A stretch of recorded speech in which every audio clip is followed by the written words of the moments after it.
Obviously, not the result you expected tonight.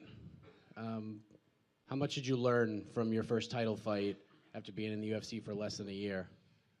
Definitely, I learned a lot. These fights came really fast. I was really happy about it. It's only been a year I'm in the UFC, and I really wanted, to prove everybody, that I was able to. But Cormier was the better man tonight. Definitely, he's a great champ. I'm also happy that he was able to prove to himself and to everybody, that he deserves his legacy. And I was just hoping I will be the man who can, take it from him. But definitely, he's a great fighter. He capitalized on his wrestling, and I wasn't able to stand. So I learned a lot. Definitely, my game improved a lot. I felt strong in some different position, but definitely now I know also what I can do to improve, and I will improve back on Tuesday in the gym. You and Daniel obviously had a lot to say to each other leading up to the fight. Things got a little heated at times. Did he say anything to you privately after the fight? Did you guys talk at all, either in the cage or after the fight ended? Yeah, he just stopped. He just stopped to talk to me a little bit, and we exchanged some word. He's a really cool guy, and definitely it's a lot of hyped. Definitely before the fight, just talks. It was fun. Definitely, I enjoyed all the process. I enjoyed I just love the fight game. At the end of the day, it's something you really start to really. You feel a lot of love for this sport and all the different aspects. So there is the outside of the cage, the inside of the cage. All of that is it's a blessing because all the fight week was amazing. I got all my friends coming here. I got all my team. It was a good moment of I shared a lot of moments with a lot of people. So definitely it was some good time. Volkan, 4 fights in a little less than a year in the UFC. I mean, that's a pretty quick pace for anybody. Do you feel like you take a break now, especially after a title fight, or do you want to just get back in there really quickly?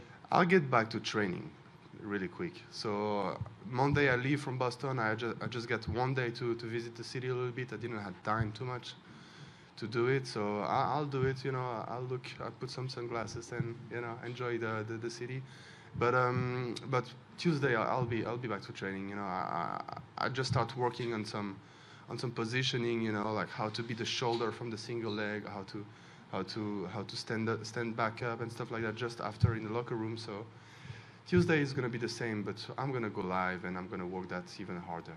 When I talked to DC earlier this week, I mentioned to him that your youth might be a big thing for the light heavyweight division, and even though he didn't plan on surrendering his belt to you tonight, he said that he thinks that you're one of the guys that's the future of this division. I wonder if you could maybe talk about the champ, giving you that level of an accolade even before the fight. I will be champion, that's for sure. I will be champion. It's just a matter of time. Definitely tonight wasn't my night. Cormier is definitely one of the best light heavyweights that ever existed. He's ranked in the pound-for-pound division, so it's already a great honor for me to fight this guy so early in my career. But my career, I have so many more years in front of me, and I really gonna make the best out of it. Hey, Volkan. On paper, I believe a lot of people would say that you have the better striking. He caught you with that looping left hook that kind of sent you squinting. Did his striking surprise you, considering that there's a huge height and reach difference? No, definitely not, because that's his style. I don't think he has a bad striking at all. He has this dirty boxing style, and it's just sweet. His style, his sweet, his body type. He just box really good for his style of fighting. And definitely he's not going to be the glory champion, facing kickboxer in a kickboxing ring. But in MMA, he's able to stand with anybody. He was a case in all his fights. He take people down, and at the end of the day, he's just go forward and punch them, and kick them. So I know he has a good boxing, but of course this is to capitalize on his wrestling. So. I know he's also dangerous in a stand-up. is the number one assignment when you get back to Florida is to just throw in the wrestling shoes and just wrestle for weeks and weeks and weeks?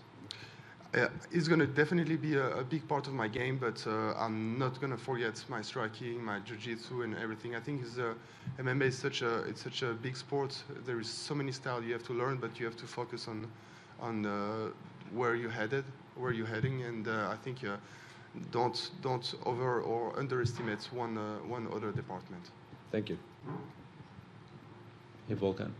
Was there any point in the first round, it seemed like you landed a couple of shots, was there any point where you thought you had him?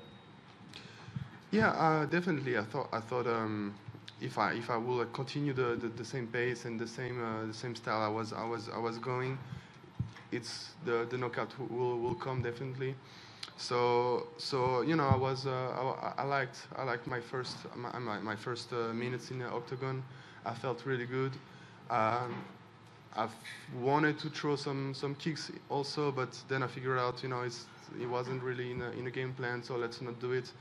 So yeah, you know, I felt good. You know, I haven't watched the fight yet, so I cannot really tell you how he was for real.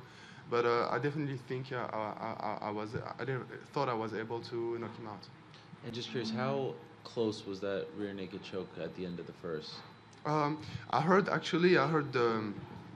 clap, the 10-second left. So there is this movement. I've been training a lot with my coach, and I was like, fuck it, you know, let's do it, because I was worst case, you know, it's the round is over. So, and I knew it. If I will land that movement on him, I will just use it later in the round. Anyway, the round will stop, and I'm not gonna get in trouble. So. Basically, I did it. Didn't work. He's a better wrestler than me, definitely. So he got the joke, and I just let it go because I knew that the round was about to start. Volkan, you had some success in the very beginning of the fight, fending off his takedowns. He was trying to shoot under your punches immediately. You stopped, 4 or 5 of them. What changed between what allowed you to stop those takedowns in the beginning of the fight and then him having more success further into the round? I think I surprised also because I surprised myself because I know I have a good position in a close range like that. So I felt good. I felt really good. Upper body work, you know, like Greco and stuff. I worked a lot on that. So definitely it was a good momentum for me. But then I got caught on the floor once and maybe a second time, and then I got stuck. So you know, I don't really know. But I surprised myself. I thought I realized that I really progressed in my wrestling. I took definitely a lot of commitment into my wrestling training and improving on my defense and my offense and everything. So I'm also happy with what I did during that fight. And when he got the cross sides, the mount at the end, and tied up your arms, we see so many fighters really get stuck in that position, and the punches are short, but there's nowhere to go. Can you talk about what it's like to be in that predicament where you can't find a way out, and these short punches are just kind of ticking away the fight? I mean, it's fighting, so you know, you gotta go, or you're gonna get, you know, knocked out. So basically, you just have to move. You have to, you know, get away from that position, you know. But then I got stuck, and I was able to keep going, you know. Definitely, you know, I mark really easily on my face. I get red super easily, but wasn't really rocked. But definitely, I will take a lot of damage, so the referee stopped the fight.